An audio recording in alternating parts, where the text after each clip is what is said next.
Hello. I just want to start by saying how thankful I am to be able to speak in front of you guys today. My name's Adam Lane. This is my first year here at Doc, so if you don't know me, that's probably why. I didn't know what part of my senior speech to share because I had a lot written already, so I figured I'd just start at the beginning, and then when you guys cut me off, I guess I'll be done.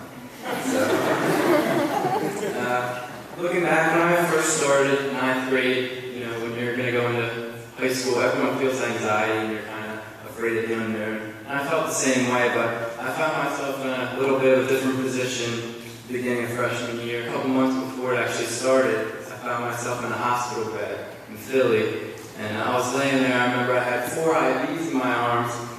I had doctors running all around, there was stuff was blinking, I didn't know what was going on. And later one of those doctors would come up and tell me that I have type 1 diabetes. And I didn't really know how to take that because I was 14, I didn't know what was going on. And so I was like, all right, good, they know what I have, they can fix me. And so he said, you're going to have to stay here about a week.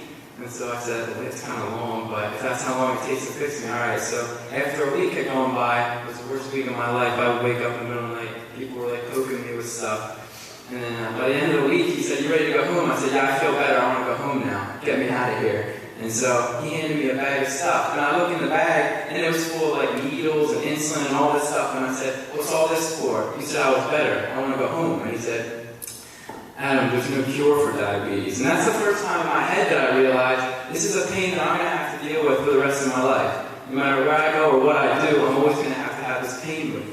And that was something that was hard for me to get over. I still remember sitting in my bedroom a couple weeks after I was home trying to get used to these shots because I'd be sitting out there 2 or 3 hours because I was afraid to give it a shot. Because sometimes when you have pain and it's temporary, you know, you can do it because you say, all right, I'll do this and it's going to hurt for a couple minutes and then it's done.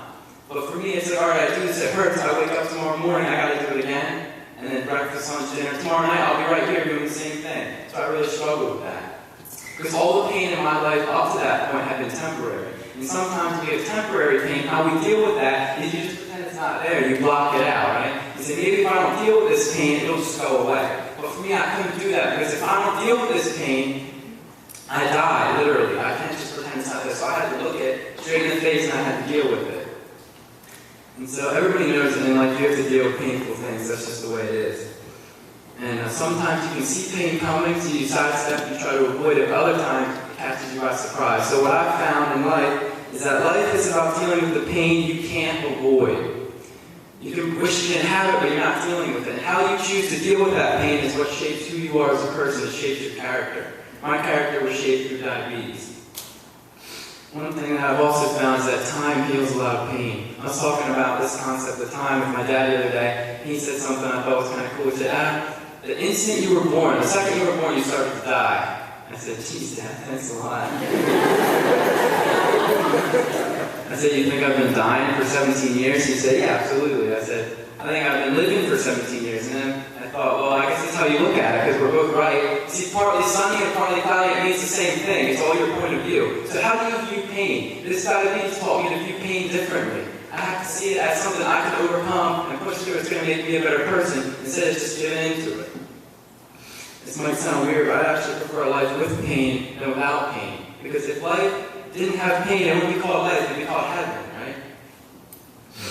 So if life was painless, you know, we wouldn't build our character, we wouldn't gain wisdom.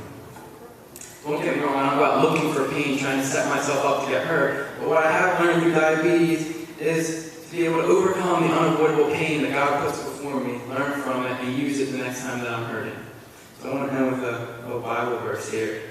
Psalm 23:4. Even though I walk through the valley of the shadow of death, I will fear no evil, for you are with me.